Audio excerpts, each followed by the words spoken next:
আজকে আমাদের এই যৌথ প্রসঙ্গে আমরা আলোচনা করব শ্রী ঠাকুরের দৃষ্টিভঙ্গিতে দ্বন্দ্ববৃত্তি বা শ্রী শ্রী ঠাকুরের দৃষ্টিভঙ্গিতে এই আলোচনা করার পূর্বে সাংসারিক একটি খণ্ডচিত্র একটা ছোট্ট কথোপকথন এখানে উপস্থাপন করব এবং তার মধ্যে দেওয়ার চেষ্টা করব যে বৃত্তিটা কি বা আমার অজান্তে কিভাবে এই দ্বন্দ্ববৃত্তি করে। তারপর আমরা শ্রী ঠাকুরের দৃষ্টিভঙ্গি আমাদের প্রসঙ্গ এগিয়ে নিয়ে যাব। প্রাণ ভরিয়ে মোরে আরো প্রাণ প্রাণ ভরিয়ে ঋষাহরিয়ে মোরে আরো আরো আরো দাও প্রাণ তব ভুবনে তব ভবনে মোরে আরো আরো দাও প্রাণ মোরে আরো আরো আরো দাও প্রাণ প্রাণ ভরিয়ে ঋষাহরিয়ে মোরে আরো আরো আরো দাও প্রাণ। কি ব্যাপার, খুব খুশি মনে হচ্ছে, একদম আনন্দ গান করতো। তা তোমার ভাইয়ের বিয়ে তাহলে পাকা হয়ে গেল, তাই না? আমি তো বলেইছিলাম কন্যাটিকে দেখে এসে যে একদম লক্ষ্মী মায়ের মতন তাকে দেখতে হয়েছে। তোমার ভাই সুখী হবে এই বিয়েতে। তাহলে তো এবার বিয়েতে যাওয়ার আয়োজন শুরু করতে হয়। শাড়ি গয়না উপহার কত কিছু এখনো কেনার বাকি আছে। যাও, আমি তাই বলেছি নাকি? হ্যাঁ, 2-3টে শাড়ি কিনতে হবে, কিছু জুয়েলারিও কিনতে হবে। আর দেখো, ভাই বউকে দেওয়ার গহনা, তুমি আমায় কিছু টাকা দিয়ে যাও, বরং আমি আজই মার্কেটে যাব, বুঝলে? টাকা? তুমি তাহলে এক কাজ করো, ওই ছেলের স্কুলের আর টিউশনের ফিজ রাখা আছে, ওখান থেকে নিয়ে নাও। আমাদের ফিজ দেওয়ার আগেই তো বেতন হয়ে যাবে, তখন না হয় ওই টাকাটা আমি ম্যানেজ করে দেবো। এমা, সে কি কথা গো? অন্য খাতের টাকা এই খাতে করব? না না, আমি তা পারবো না। কেন পারবে না? তুমি খরচ করে দাও, পরে আমি ম্যানেজ করে দেবো। কেন পারবে না কেন? এখানে এই যে কথোপকথনটা হলো, অজান্তেই আমরা দ্বন্দ্ববৃত্তি করার পথে এগিয়ে যাচ্ছিলাম। এরকম কিন্তু প্রতি ঘরে ঘরেই হয়ে থাকে। যারা জানেন না তারা এই খাতের টাকা ওই খাতে, বা এই কাজ করব বলে ওই কাজ, এরকম করেই থাকেন অনবরতই। এমনকি সৎসঙ্গ জগতেও যারা সঠিকভাবে জানেন না দ্বন্দ্ববৃত্তি বা গো বিটুইন কাকে বলে, তাদেরও এরকম ভুল হয়। তাই এই দ্বন্দ্ববৃত্তি নিয়ে খুব সতর্ক থাকতে হয়। আমরা ইষ্ট প্রসঙ্গের মূল পর্বে এবার আলোচনা করব এই দ্বন্দ্ববৃত্তি কি। আচ্ছা, তুমি একটু বলো না গো, শ্রী শ্রী ঠাকুর দ্বন্দ্ববৃত্তি নিয়ে কি বললেন? শ্রী শ্রী ঠাকুর এই অস্তিত্বের প্রতিকূল, এই যে জটিল প্রবৃত্তি যাকে আমরা দ্বন্দ্ববৃত্তি বলছি, এই বিষয়ে বারবার আমাদের সচেতন করে দিয়েছেন। সাংসারিক কর্মে নিযুক্ত থেকে আধ্যাত্মিক সাধনায় সিদ্ধি লাভের পথে সর্বপ্রকার অন্তরায় হচ্ছে ওই গো বিটুইন করার প্রবণতা।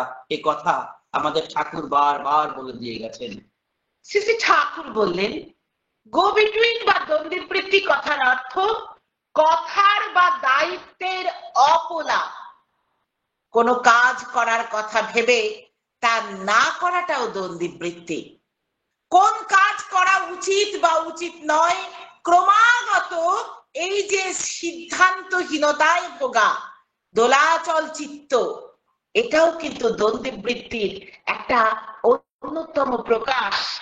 আসলে আমরা অনেকেই হামেশাই বুঝে যাই যে যে কাজটা করি তা যে গো বিটুইনের অন্তর্গত তা আমরা জানি না, বা জানলেও সচেতন থাকি না। কাউকে কথা দিয়ে কথা রক্ষা না করা, বা কন্যাদায়গ্রস্ত পিতাকে সাহায্যের আশ্বাস দিয়ে সঠিক সময়ে সাহায্য না করা বা এড়িয়ে যাওয়া, কোনো কাজ আগে থেকে করব ভেবেও সেই কাজটা ভুলে যাওয়া, শ্রী ঠাকুর অস্তিত্বের প্রতিকূল এই জটিল বিষয়ে বারবার সচেতন করলেন আমাদের। তুমি ঠিক বলেছ। জানো তো, এই যে কি করব কি করব না, এই যে এরকম দ্বিধা, এই যে আমাদের সিদ্ধান্তহীনতা, এই যে আমরা সব সময় আমাদের চিত্ত দোদুল্যমান, কি করব, এটা হলো দ্বন্দ্ববৃত্তির এক বিশিষ্ট প্রকাশ। এই বৃত্তি ক্রমে ক্রমে আমাদের মনে একটা গূঢ় গ্রন্থির সৃষ্টি করে কৃতকার্যতার পথ রুদ্ধ করে দাঁড়ায়। ঠিক তাই। তাই শ্রী ঠাকুর বলেছেন, আমার মনের সংকল্প কর্মে বাস্তবায়িত না হলে, অন্য কারো ক্ষতি না হলেও আমি নিজের যে সমূহ ক্ষতি করছি তা আমরা বুঝতেই পারি না। কোন কাজ, কোন সংকল্প করার সঙ্গে সঙ্গে জীবন আবেগ সক্রিয় হয়ে ওঠে, কিন্তু পুনঃ পুনঃ ব্যর্থ সংকল্পের ফলে, অর্থাৎ সংকল্প কর্মে রূপায়িত না করার ফলে জীবনে আবেগ হ্রাস পেতে থাকে, আমি অলস হয়ে পড়তে থাকি। ফলস্বরূপ স্নায়ুর যে প্রতিরোধ ক্ষমতা সেটা কমে যায়, আমি অসুস্থ হয়ে পড়ি। তাই শ্রী ঠাকুর বললেন, দ্বন্দ্ববৃত্তি প্রগতির উপচয়ী বর্ধনার একটা বিষাক্ত লাঞ্ছনা। অর্থাৎ এই মানসিক বৃত্তি, এই মানসিক যে ব্যাধি, এই ঘুণ পোকার মতো ভিতর থেকে মানসিক গঠনের ভারসাম্য নষ্ট করে ফেলে। ফলে সংসার, কর্মক্ষেত্র, সমাজ জীবন বিপর্যস্ত হয়ে পড়ে। বিকেন্দ্রিক ব্যক্তিত্ব নিয়ে অপরের ঘৃণা, তাচ্ছিল্য, অবহেলার মধ্যে ভগ্ন দেহ মনে মৃতবৎ জীবন অতিবাহিত করা ছাড়া আর গত্যন্তর থাকে না মানুষের। শ্রী ঠাকুর দ্বন্দ্ববৃত্তি বা গো বিটুইন কাকে বলে সে প্রসঙ্গে বললেন, দ্বন্দ্ববৃত্তি মানে কাউকে কথা দিয়ে তা না করা, বা এক উদ্দেশ্যে সংগ্রহ করে অন্যতে খরচ করা।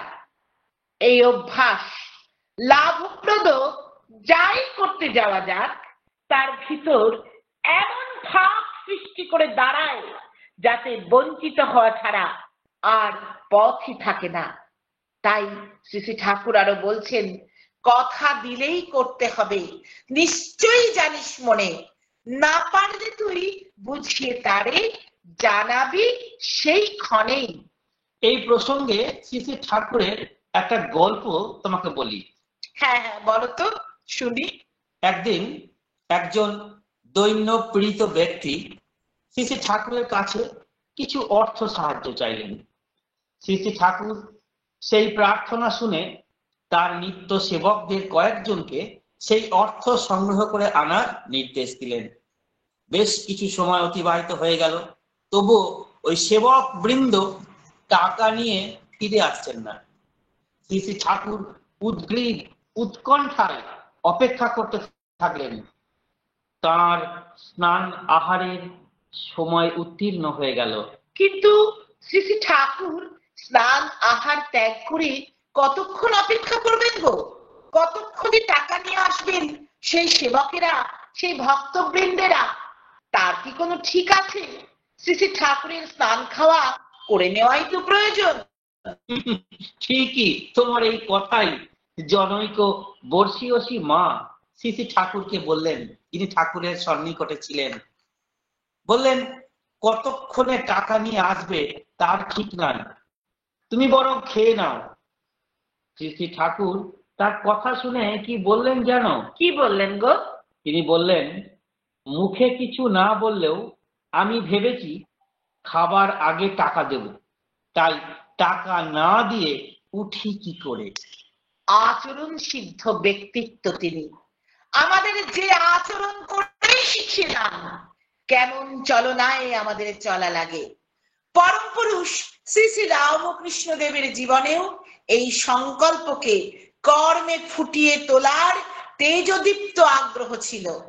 শ্রী শ্রী রামকৃষ্ণ দেবের মনে হয়েছিল পায়খানায় যাবেন, কিন্তু পায়খানার বেগ তারপর থেমে গেল। তবুও তিনি গাড়ু হাতে পায়খানায় গেলেন। যেহেতু একবার ভেবেছেন পায়খানায় যাবেন, তাই বেগ চলে গেলেও মনের সংকল্পকে কর্মে ফুটিয়ে তুলে নিরস্ত হলেন। এই তো মহাপুরুষেরা আচরণশীল ব্যক্তিত্ব। এমন করেই যুগে যুগে তারা নিজেরা আচরণ করে শিখিয়ে দেন আমাদেরকে। তাই তো শ্রী শ্রী ঠাকুর বললেন, ব্যতিক্রমের বাঁকা পথে চলিস নে কিন্তু সাবধান, যার ফলেতে অপদস্থ ধস্ত জীবন যায় মান। সেদিন দোকান থেকে প্রয়োজনীয় জিনিস কিনবার জন্য বাড়ি থেকে বেরিয়েছিলাম। হঠাৎ রাস্তায় সেই বাল্যকালের বন্ধুর সাথে দেখা। দীর্ঘ বছর পর তার সঙ্গে সাক্ষাৎ পেয়ে সে তো আমায় কিছুতেই ছাড়বে না। তার অনুরোধে তার বাড়ি আমাকে তখনই যেতে হলো। গল্প গুজব চা পান করে যখন দোকানে গেলাম, দোকানের ঝাঁপ বন্ধ করে দোকানি সেই দুপুরের স্নানাহার করতে চলে গেছে। খালি হাতে ফিরে এসে দেখলাম, সংসারের প্রয়োজন মেটাতে তোমাকে বেশ অসুবিধায় পড়তে হয়েছিল। অত্যন্ত আত্মগ্লানি হলো। এও তো এক প্রকার দ্বন্দ্ববৃত্তি। গেলাম এক উদ্দেশ্য নিয়ে, অথচ আমার উদ্দেশ্যের অমোঘ গতি রক্ষা করতে পারলাম না। বন্ধুর আবেগকে ওই মূল্য দিতে গিয়ে আমরা পথ চলায় অনেক সময় বুঝি না, কিন্তু দ্বন্দ্ববৃত্তিটাকে আমাদের যদি কাটিয়ে উঠতে হয়, তাহলে দুটোকেই একটু সমান সমান ভাবে ব্যালেন্স করে চলতে হয়, যাতে বন্ধুর আবেগকেও আমি কাজে লাগাতে পারি, আবার দ্বন্দ্ববৃত্তিও না হয়। এইটা আমাদের পথ চলার সময় বোঝা দরকার। হ্যাঁ, ঠিকই বলেছ। এক্ষেত্রে তার আবেগকে মূল্য দিতে গিয়ে তোমার কিছু করার হয়তো ছিল না। তবুও বলবো, এই সামান্য অথচ গভীর প্রভাবযুক্ত যে গো বিটুইন ইঙ্গিত করে যে আমার আরব্ধ কর্ম সুসম্পন্ন করার পক্ষে আমি যথেষ্টই শক্তি সম্পন্ন নই। হয়তো তুমি সামান্য কাজ নিয়েই গিয়েছিলে, হয়তো ওই জিনিসটা না এলে সংসারের কিছু ওলট পালট হয়েও যেত না। তবুও মনে রাখতে হবে, কোনো দায়িত্বপূর্ণ বিশেষ কোনো কাজ সুসম্পন্ন করার জন্য অদম্য আবেগ এবং প্রবল ইচ্ছা শক্তির প্রয়োজন হয়। কাজ যত দুঃসাধ্য হয়, আবেগ ও ইচ্ছা শক্তি ততই অদম্য এবং তীব্র হওয়া প্রয়োজন। তাই তো সত্যায়নের তৃতীয় নীতি হিসাবে শ্রী শ্রী ঠাকুর অনুকূলচন্দ্র বললেন, যে কাজে যা ভালো বলে আসবে মনে তৎক্ষণাৎ, হাতে কলমে করবি রে তা, রোধ করে তার সব ব্যাঘাত। এমন আবেগ ও অদম্য ইচ্ছা শক্তির জোরেই তো শ্রী শ্রী ঠাকুরের পরম ভক্ত শ্রদ্ধেয় সুশীল চন্দ্র বসু দাদা শ্রী শ্রী ঠাকুরের নির্দেশে মনু সংহিতার পাণ্ডুলিপি সংগ্রহ করে এনেছিলেন সমগ্র ভারতবর্ষ খুঁজে। সারা দেশে সম্ভাব্য সকল গ্রন্থাগার তন্ন তন্ন করে খুঁজেছিলেন তিনি।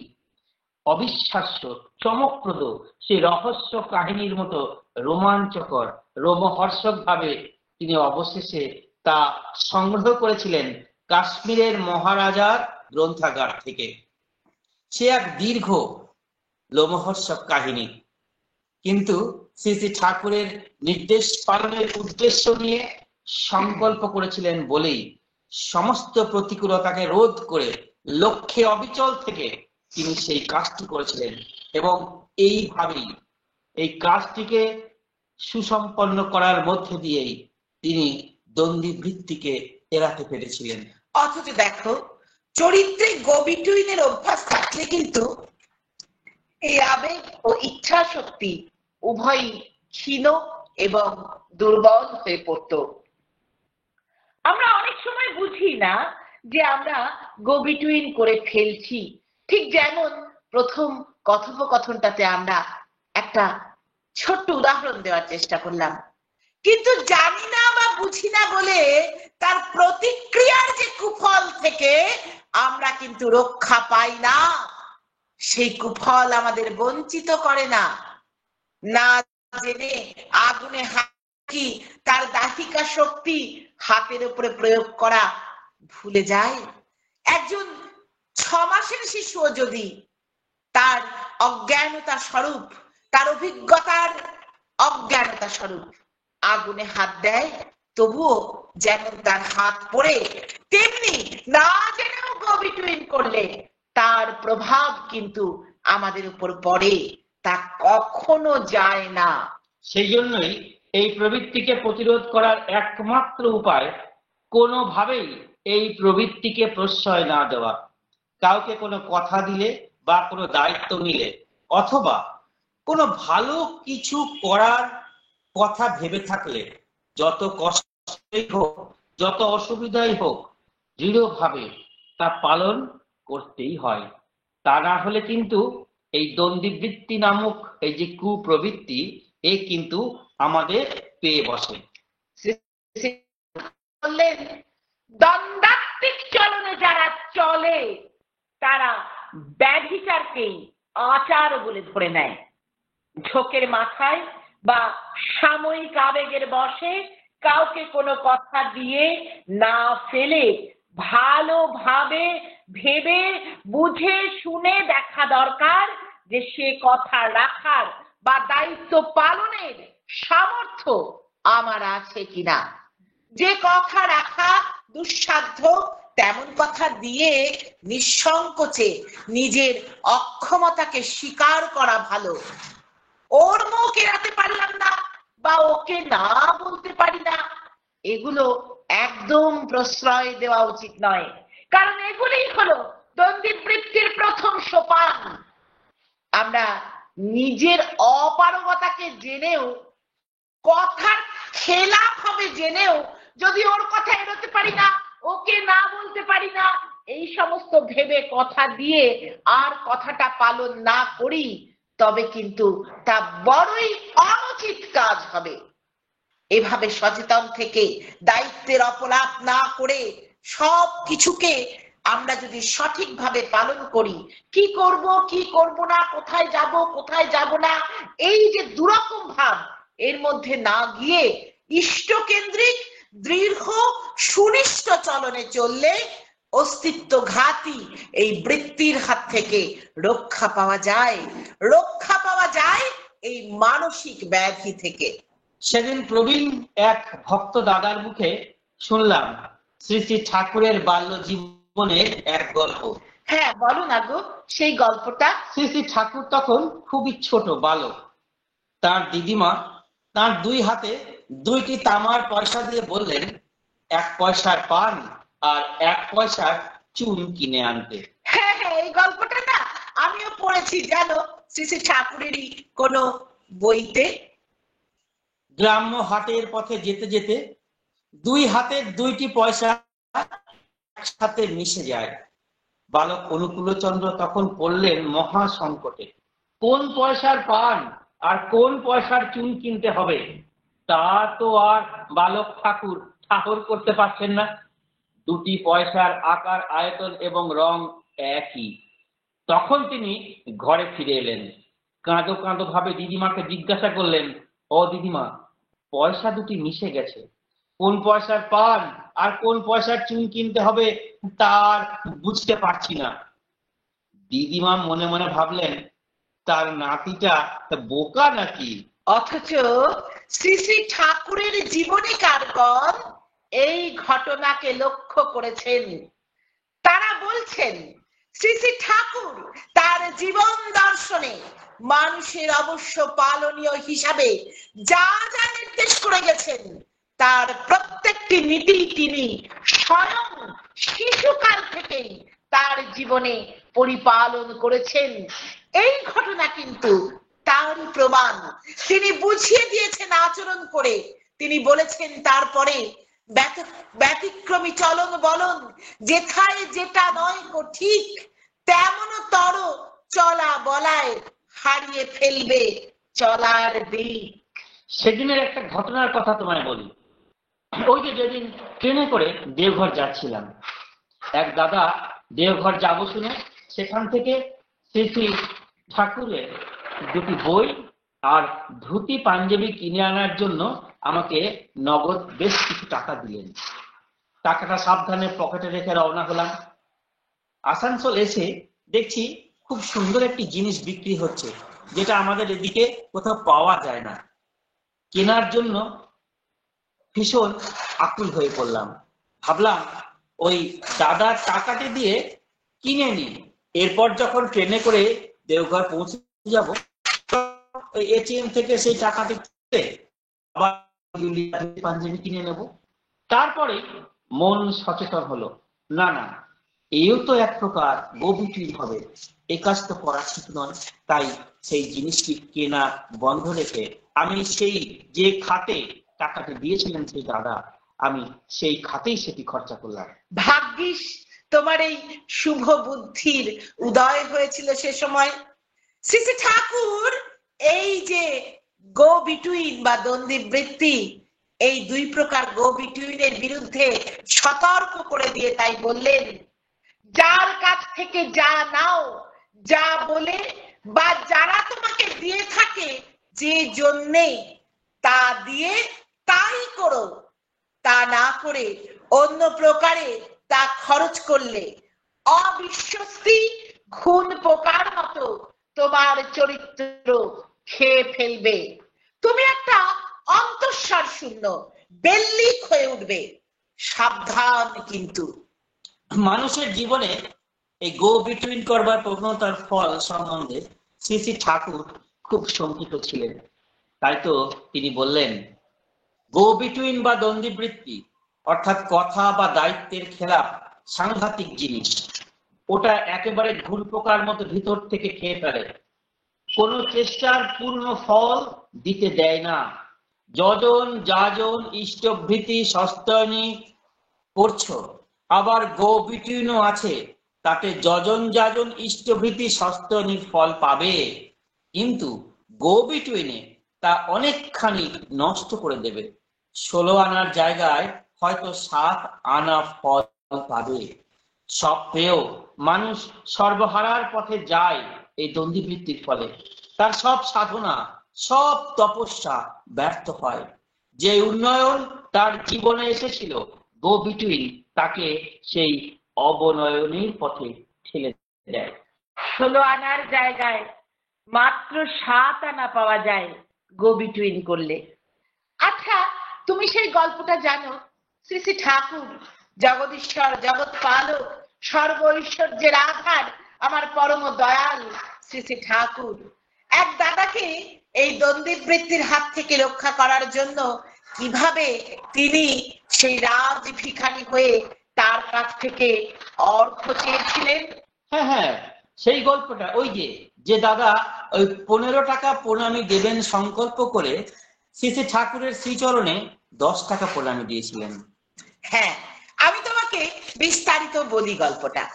1960 সালের নববর্ষ আগত। সেই সংবাদ দিকে দাদাটি দেওঘর উৎসবে আসার জন্য প্রস্তুতি নিচ্ছেন। 15 টাকা প্রণামী আলাদাভাবে রেখে অন্যান্য খরচ, জামা কাপড় ইত্যাদি গুছিয়ে তিনি দেওঘরে এসেছেন। ভোরবেলা পার্লারে বহু নরনারী উপস্থিত দর্শন প্রণামের জন্য। সেই দাদাটিও শ্রী শ্রী ঠাকুরের শ্রী পাদপদ্মে প্রণাম করলেন এবং তার হাতে পকেট থেকে 10টি টাকা উঠে এলো। আর 5 টাকা তিনি পেলেন না খুঁজে। তাই সেই 10 টাকা দিয়েই তিনি প্রণাম নিবেদন করলেন। তখন সেই দাদা যাতে সংকল্পচ্যুত না হন, শ্রী শ্রী ঠাকুর তিনি তো আমাদের মনের সব কথাই জানেন, তাকে গো বিটুইনের হাত থেকে তাই রক্ষা করার জন্য, সেই দ্বন্দ্বীবৃত্তির কুফলে যাতে তিনি না পড়েন, তাই শ্রী শ্রী ঠাকুর অনুকূল চন্দ্র তার শ্রীহস্তখানি প্রসারিত করে কে নিলেন আরো 5টি টাকা, আমাকে আর 5টি টাকা দিতে পারো মনি? আহা, কি অপরূপ লীলা আমার লীলাময়ের। প্রবৃত্তি দোষী মানুষকে তার প্রবৃত্তির করাল গ্রাস থেকে রক্ষা করতে এমন করেই তিনি রাজভিখারী হয়ে হাত পেতে নেন নষ্ট মনা মানুষের কাছ থেকে। জানো, সেই দাদাটি সঙ্গে সঙ্গে পকেট থেকে 5 টাকা বের করে প্রণামীর বাক্সে দিতে যাচ্ছিলেন। শ্রী ঠাকুর তখন তাকে পুনরায় বলেন, মণি, এটা আমার হাতে দে। এই বলে শ্রী ঠাকুর তার ডান হাতটি বাড়িয়ে দেন। দাদাটি ভাবলেন, ঠাকুর তো কখনো নিজে হাতে টাকা পয়সা স্পর্শ করেন না, তবে আজ কেন নিজে হাতে এই অর্ঘ্য চাইছেন? দাদাটির তখন চমক ভাঙে এই ভেবে যে তিনি তো নিজেই 15 টাকা সংকল্প করে 10 টাকা প্রণামী দিয়েছিলেন। দন্ডী বৃত্তি মহাপাপ, এই পাপ থেকে তাকে রক্ষা করতে আজ তাই হাত বাড়িয়ে দিয়েছেন এই রাজ ভিখারি। আবার গ্রহণ করার পর শ্রী ঠাকুর দাদাটিকে বললেন, খুব ভালো করেছিস লক্ষ্মীমণি। তিনি এমন আচরণ করে মানুষের সাথে যাতে তার মঙ্গল হয়, তার উন্নতি হয়, তার ঊর্ধ্ব গতি প্রাপ্ত হয়, তেমনি আচরণ করেন। কেননা মানুষ সততই বৃত্তি পরবাস হয়ে নিম্ন গতি প্রাপ্ত হওয়ার কর্ম করেই বসে। ইষ্টভীতি ইষ্টকেই দিস, করিস না তাই বঞ্চনা, অন্যকে তা দিলেই জানিস আসবে বিপাক গঞ্জনা। এ কথা তো আমরা সবাই জানি। তাই শ্রী ঠাকুর একদিন গোবিটুইনের মারাত্মক পরিণতি সম্বন্ধে উদ্বেগ ও কাতর হয়ে বললেন, গোবিটুইনের চাইতে অনেক জিনিস, এমনকি চুরি ডাকাতি পর্যন্ত ঢের ভালো। তাই বলে যে আমি চুরি করতে বলছি তা কিন্তু নয়।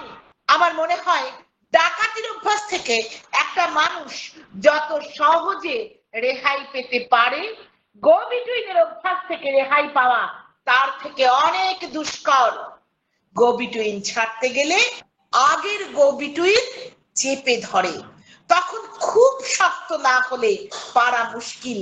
যাই আসুক, গোবিটুইন আর করছি না, এমনতর কঠোর সংকল্প নিয়ে দাঁড়াতে হয়। দেখো, আমরা তো সৎ দীক্ষা গ্রহণকালে সেই দীক্ষা সংকল্প গ্রহণ করি, তাই না? এই দীক্ষা গ্রহণ করিয়া আমি সর্বান্তঃকরণে শপথ করিতেছি যে মানুষের জীবন বৃদ্ধির পরম উদ্ধাতা শ্রী শ্রী ঠাকুর অনুকূল চন্দ্রকে প্রতিষ্ঠা করাই আমার জীবনের যোগ্য।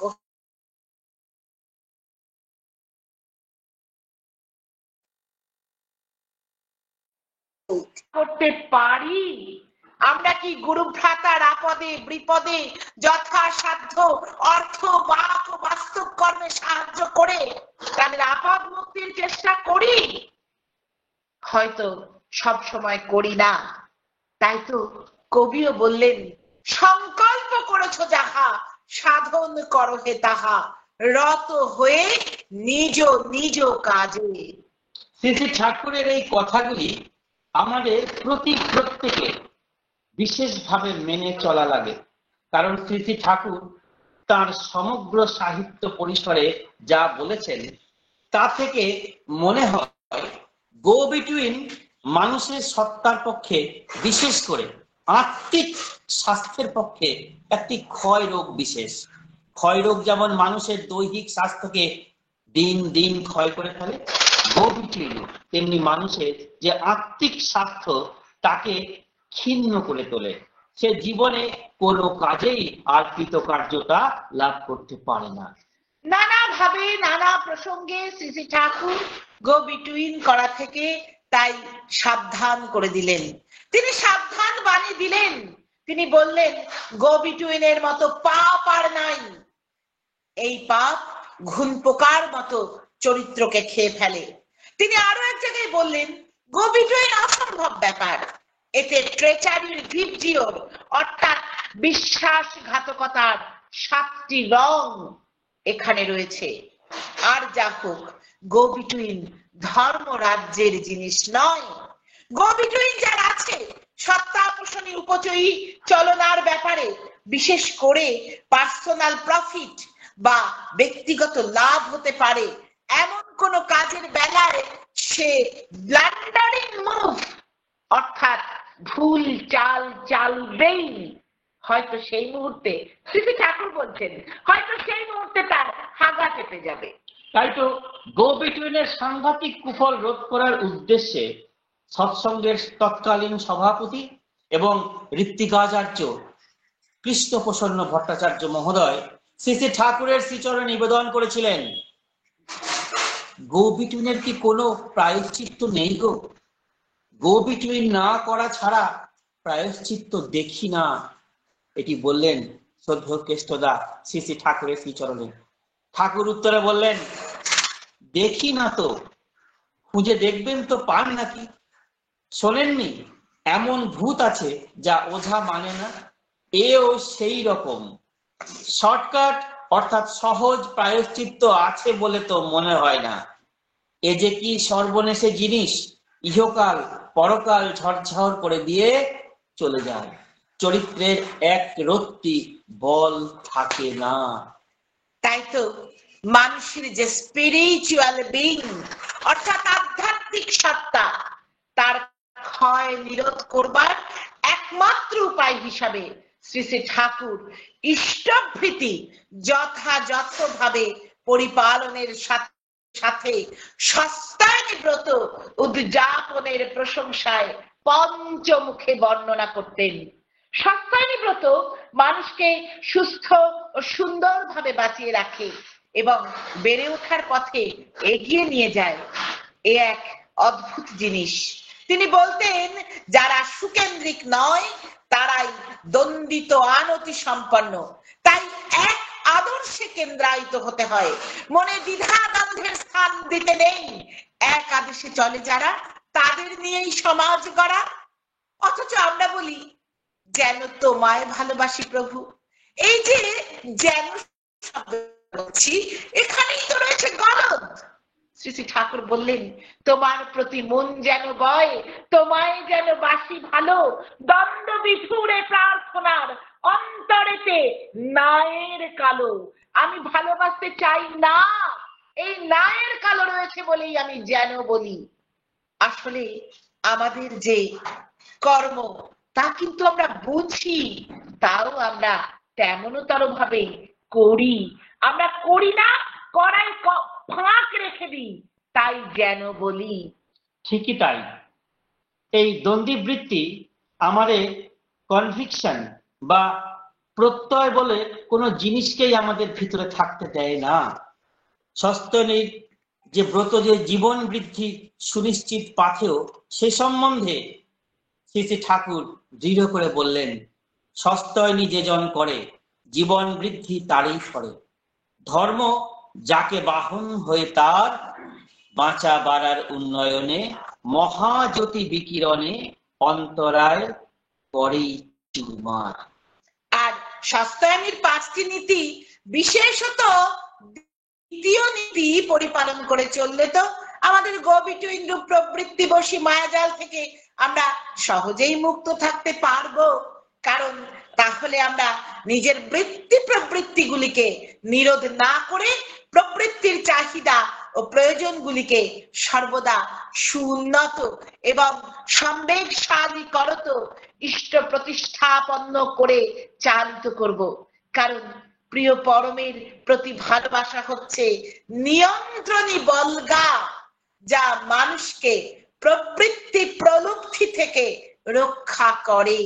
শ্রী শ্রী ঠাকুর বললেন, করা যখন হটিয়ে বাধা অভীষ্টতে চলে, পাওয়া তখন কৃপা হয়ে উচ্ছলতায় দোলে। আমরা সেই প্রিয় পরম পুরুষোত্তম মানুষের আচার্যকে অনুসরণ করি, কারণ তিনি তার শ্রীমুখে বললেন, যিনি ব্যক্ত প্রিয় পরম বা পুরুষোত্তম তিনি বৈশিষ্ট্যপালী অপূর্যমান আচার্য।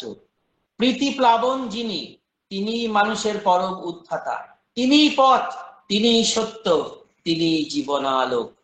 সেই প্রিয় পরমের সত্য পথে, সেই আলোকে সেই জীবনের সকল কালও দূর করতে, সেই পথে দ্বন্দ্ববৃত্তি দূর করতে, আমরা সর্ব সমস্যার সমাধানে জীবনকে সুন্দর ও সার্থকতায় ভরে তুলতে তারই শ্রীচরণে কেন্দ্রায়িত হব। তিনি যে বলেছেন বিশ্বাস, নির্ভরতা, আত্মত্যাগ, এই তিনটেই হচ্ছে বীরত্বের লক্ষণ। সেই বীরত্বের পথে আমরা এগিয়ে যাব।